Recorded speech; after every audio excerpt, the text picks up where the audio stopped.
গ্রামীণ মানুষের অর্থনৈতিক বুনিয়াদ শক্ত করতে বিভিন্ন ভাবনা এবং প্রকল্পগুলির সঠিক বাস্তবায়ন করতে হবে।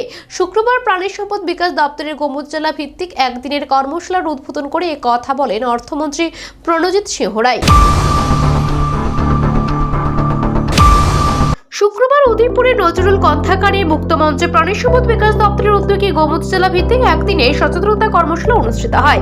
এই কর্মশালায় উদ্বোধক হিসেবে উপস্থিত ছিলেন অর্থমন্ত্রী প্রণজিৎ সিংহ রায়। এছাড়াও উপস্থিত ছিলেন বিধায়ক জিতেন্দ্র মজুমদার, গোমতী জেলার সভাধিপতি দেবল দেব রায়, উদয়পুর পৌর পরিষদের চেয়ারম্যান শীতল মজুমদার, ARDDর আধিকারিক ডক্টর নীরজ কুমার চঞ্চল সহ অন্যান্যরা। এদিন এই কর্মশালায় বক্তব্য রাখতে গিয়ে অর্থমন্ত্রী প্রণজিৎ সিংহ রায় বলেন, কেন্দ্র এবং রাজ্য সরকার গ্রামীণ অর্থনীতিকে শক্তিশালী করার উপর জোর দিয়েছে, কারণ দেশের 60% লোকই কৃষিকাজের সাথে যুক্ত। এরা অধিকাংশ গ্রামীণ এলাকার। মন্ত্রী বলেন, কৃষকদের এই কাজকে এগিয়ে নিয়ে যেতে হবে। এর জন্য চাই সুষ্ঠু পরিকল্পনা এবং প্রকল্প। তিনি আরো বলেন, শুধু প্রকল্প ঘোষণা করলেই হবে না, কৃষকদের উৎপাদিত ফসল আরো বৃদ্ধি করে গ্রামীণ অর্থনীতিকে চাঙ্গা করতে হলে পরিকল্পনা এবং প্রকল্পগুলির সঠিক বাস্তবায়ন করতে হবে।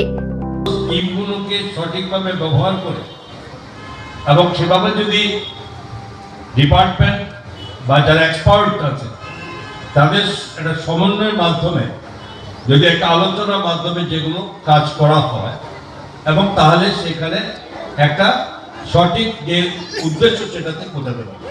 মূলত এই জায়গায় দেশের প্রধানমন্ত্রী নরেন্দ্র মোদীজি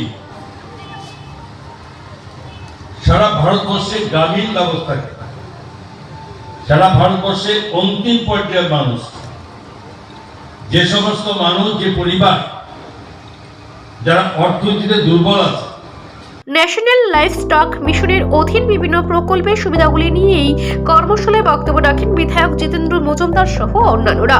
অনুষ্ঠানে ন্যাশনাল লাইভস্টক মিশনের উদ্যোগে গোমতী জেলার কৃষকদের আর্থিক সহায়তা প্রদান করা হয়।